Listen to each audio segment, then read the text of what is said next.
Beep, beep, beep, beep, beep, beep, beep, beep, beep. All that's new and approved from the Jester News arse. It's now 5:38 in the morning, and I'm in Buxton, which is rather wonderful because I was here yesterday for the Battle of Ideas with the marvellous and redoubtable Claire Fox, and very many other people that I met who were terribly interesting. Heather Brunskill-Evans was here.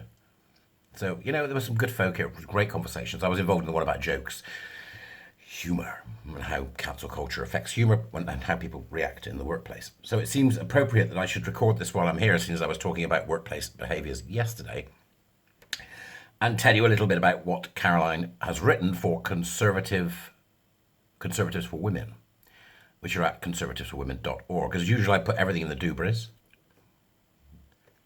description for my American friends. And it's about the Stonewall Workplace Equality Index. Now, I don't know how many of you know much about that, so let's just give you a quick idea. What Stonewall have done is they've sort of infiltrated businesses, and they've got them to produce a number of indicators that they will then judge them on, and based on that, they will get a ranking in the Stonewall Equality Index. So, you know, at the top, I think, was Pinson Masons for years. God knows why they're playing Paul. They're a law firm. But you're talking about corporates, charities, universities, and public bodies. I mean, Sex Matters have got a list. I'll see if I can find it and put it in the Dubras as well. But Sex Matters have got a list. These people are paying lobbyists to lobby them. Twats, wake up and smell the coffee. As far as I'm concerned, any public organisation or university that is doing this should immediately cease. The government needs to make them cease. And as far as charities go, it should be enough for the Charities Commission to investigate. We've got to get them out and do it quick. So there's a reference document which they put here on the Conservatives for Women website. So there's a couple of things in it that I think are worth talking about, just to bring up the whole document's brilliant. Caroline's written a fantastic document here, which came out on the 3rd, which is a few days ago now, but I've been a bit busy, so apologies for that. So it's still pushing its ideological capture. So we know what for example, the protected characteristics are in the Equality Act for the moment, right? Okay. And what they're asking the organisations to do, they list the things that the organisations have to tick. Tick, tick, tick, I've done it, so they can get their Stonewall brownie points, right?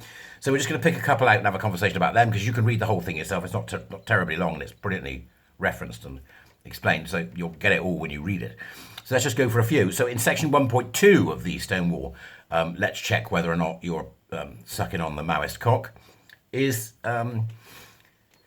we are looking for a policy or policies clearly stating that the organisation will not tolerate discrimination, bullying or harassment against employees on the basis of the Equality Act 2010 protected characteristics of sexual orientation or gender reassignment.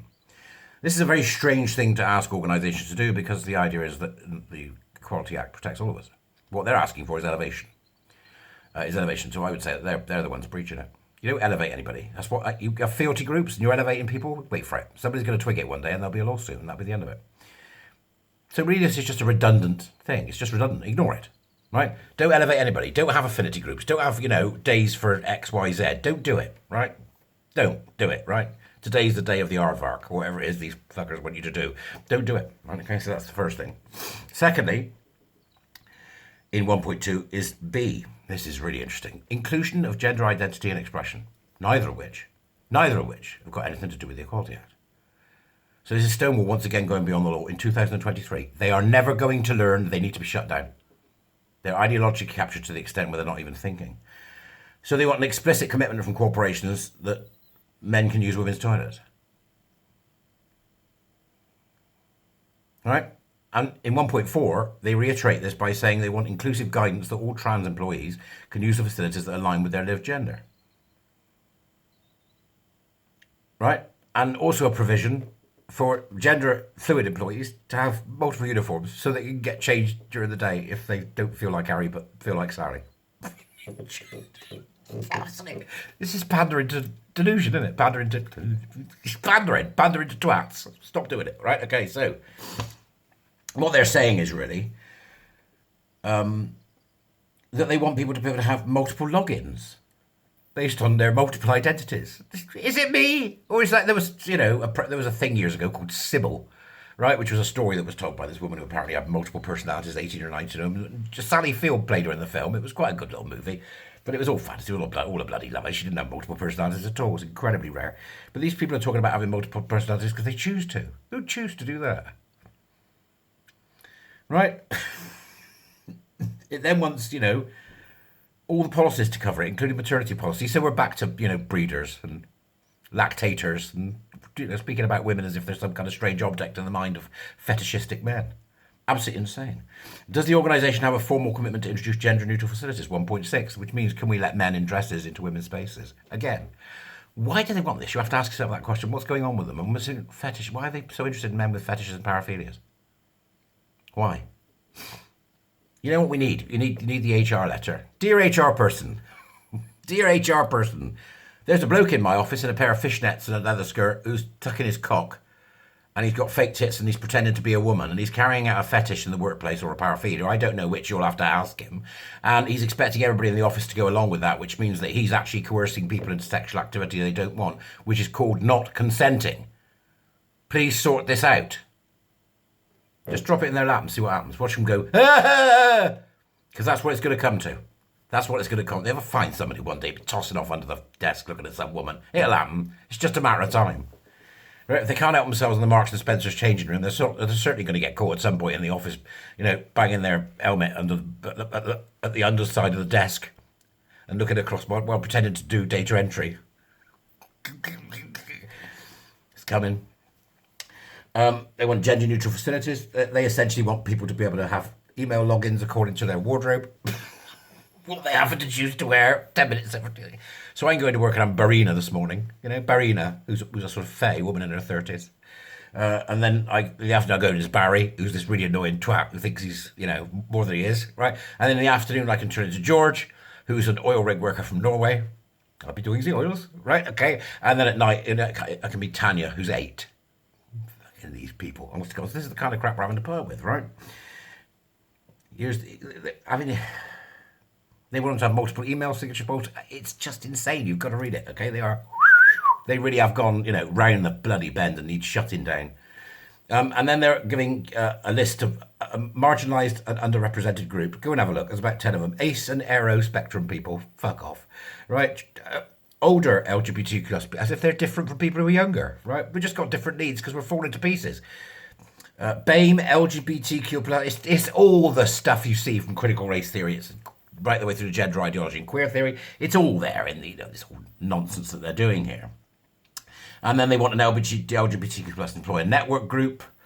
It's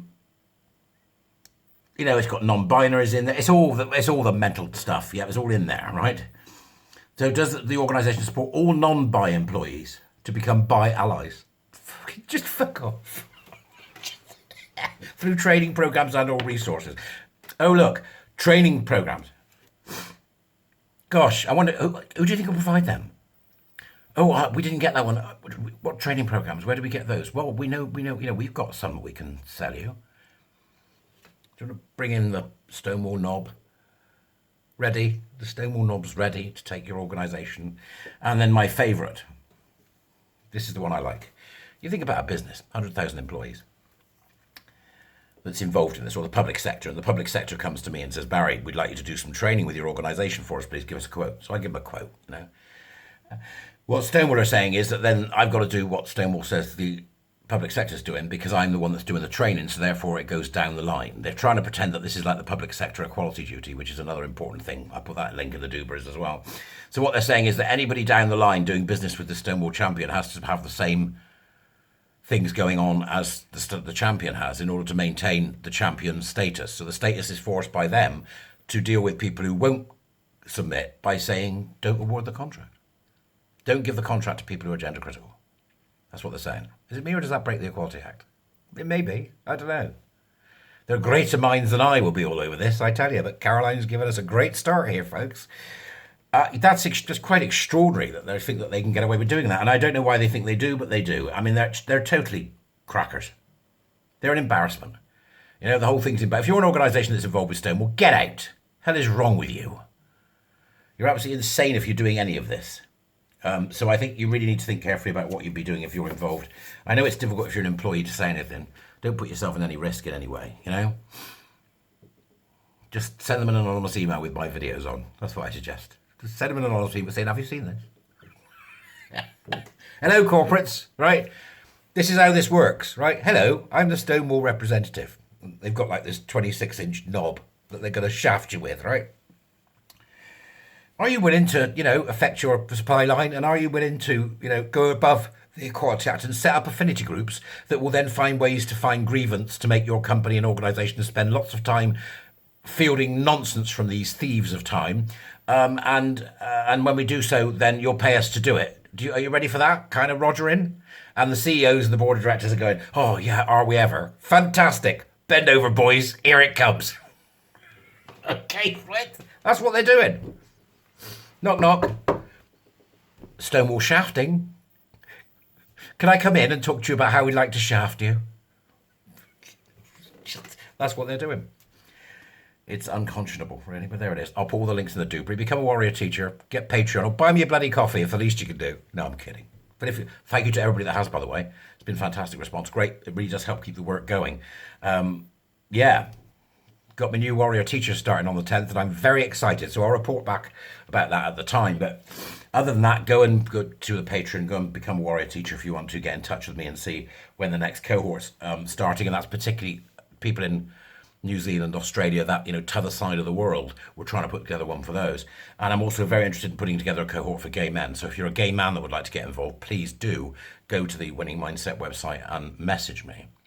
Other than that, look, have a fantastic day. I'm still here in Buxton. I'm going to have a breakfast in a minute. I'll be travelling back later on. Bloody train strikes. So I might have to walk. Could you imagine that? So other than that, have a great day, and I'll see you soon. Fantastic. Thank you.